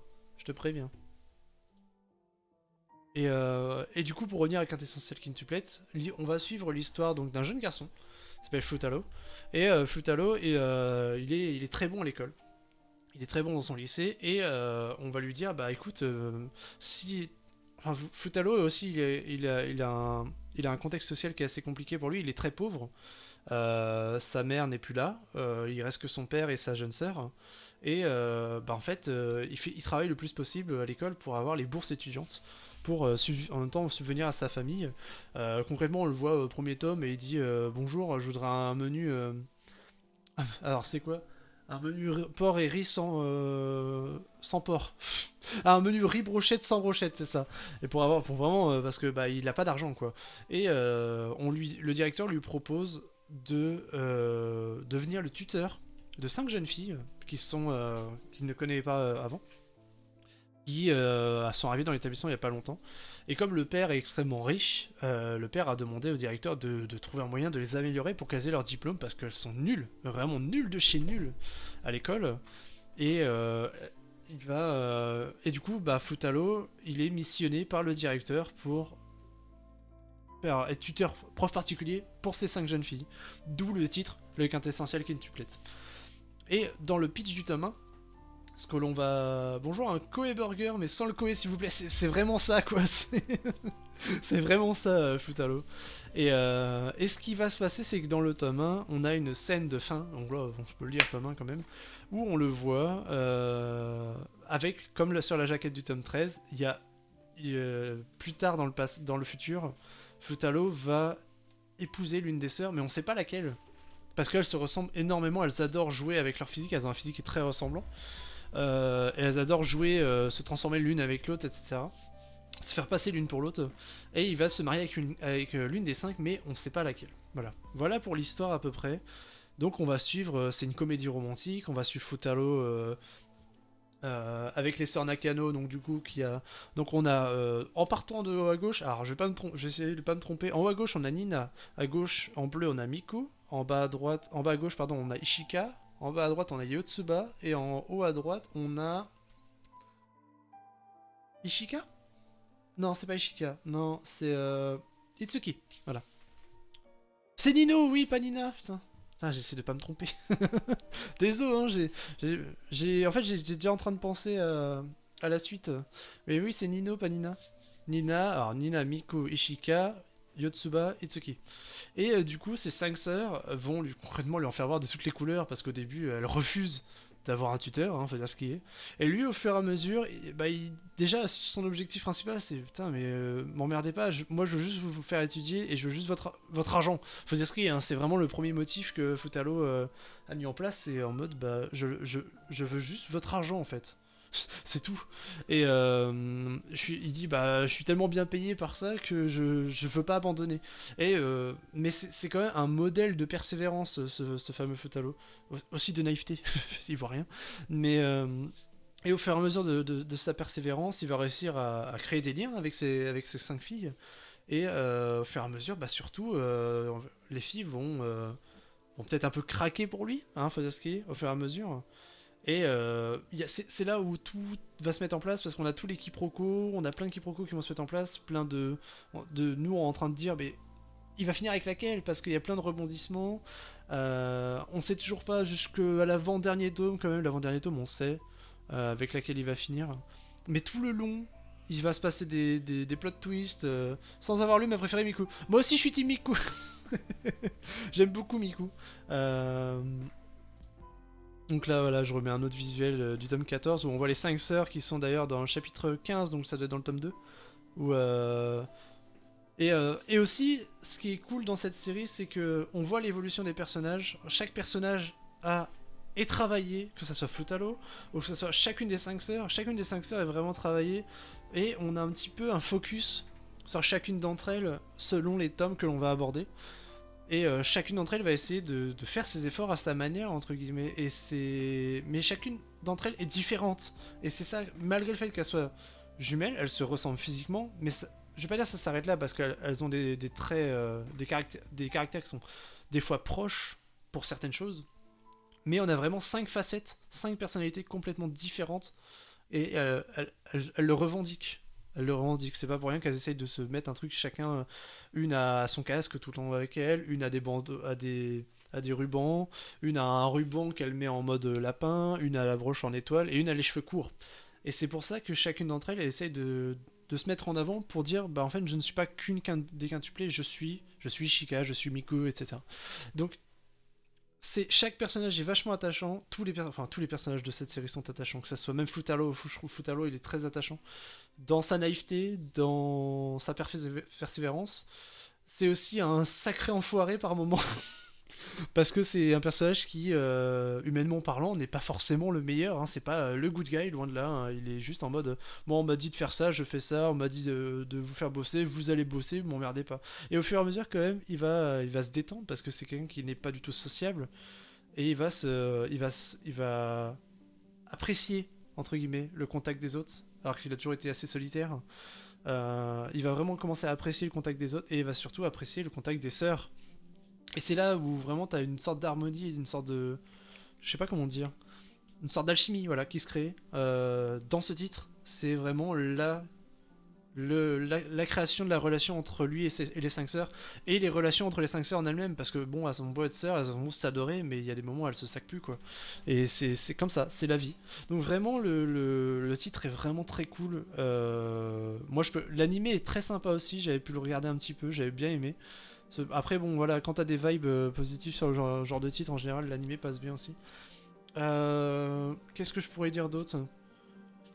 Qu'est-ce que je pourrais dire d'autre? Je sais pas. Je pense que j'ai fait le tour sur le titre. Après, concernant la fin, sans spoiler, j'ai. Alors, tu me parlais tout à l'heure de Dr. Chips, tu me demandais si j'étais déçu ou pas. Dans l'ensemble, je suis pas déçu. Parce que c'est ce que j'aurais aimé en fait. En fait, on a tous une préférée. Et moi, de toute façon, je disais, Miku, c'est ma préférée. Et voilà, moi j'aimerais bien qu'elle ne soit pas avec Futaro parce qu'il le mérite, il la mérite pas. On rigolait au tome 2 en disant ça avec Sophia parce que ça nous faisait marrer. Et la fin m'a pas forcément déçu, même si elle est un petit peu téléphonée, hein, faut dire ce qui est. Mais ça s'explique en fait, la fin s'explique et à partir d'un certain point où voilà, tu découvres un peu plus le passé de Futaro et le passé des filles aussi. Tu vois qu'il y a des choses qui se sont mises en place et déjà à l'époque, sans qu'ils en ont conscience. Et pour moi, c'est une fin qui est logique, mais en même temps décevante parce que on est triste pour celles qui n'ont pas été choisies. On est content pour celles qui ont été choisies, mais on est triste surtout pour celles qui n'ont pas été choisies. Moi, c'est comme ça que je le vois. Parce que voilà, c'est le choix entre les cinq sœurs entre guillemets quoi. Donc voilà. Qu'est-ce que je peux dire d'autre? Je pense pas dire grand chose d'autre. Après, c'est une comédie romantique qui est très sympa, qui se lit très bien. Il y a peu de fanservice. J'insiste dessus. Parce que vraiment, quand tu lis un. J'ai sorti de We Neverland peu de temps avant. Et vraiment, c'était fanservice à la fin, Powa quoi. Parce qu'il y a une vibe un peu similaire, entre guillemets, vu que c'est pas des sœurs, mais juste des amis, mais enfin bref. Mais il y a peu de fanservice, et c'est ce que j'ai apprécié aussi, parce que bon, du fanservice pour du fanservice, je trouve ça pas intéressant, même si on est sur du harem, entre guillemets. Hein. Mais non, ça c'était cool. Après, voilà.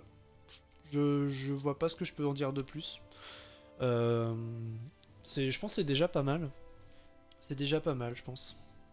Donc voilà, bah écoutez, sur ces mots, je pense qu'on va arrêter là. Hein. Je pense que la session est terminée. On aura parlé de 6 nouveautés aujourd'hui et de 4 séries que je peux que vous encourager à débuter. J'espère qu'il y en a certaines qui vous donneront envie de les lire. En tout cas, si c'est réussi, bah voilà, let's go, j'ai réussi à faire ce que je voulais aujourd'hui. Moi, il y en a plusieurs dont j'ai envie de lire. Faut dire ce qu'il y a surtout dans les nouveautés. Après, il y en a. J'ai quand même mes préférences. Bon, j'en parlerai pas forcément, mais on peut en discuter après, il y a aucun souci. Mais vraiment, il y a de belles choses dans le mois de mai et j'ai pu présenter. J'ai regardé au mois de mai en nouveauté, il y en a une bonne cinquantaine. J'ai pu en présenter que 6. Donc, du coup, forcément, c'est qu'un échantillon. N'hésitez pas à regarder les nouveautés, que ce soit les tomes 1 ou juste les sorties. Il y a beaucoup de sorties aussi. Donc voilà. Écoutez, sur ce, merci d'avoir suivi ce live. Je vous dis à bientôt.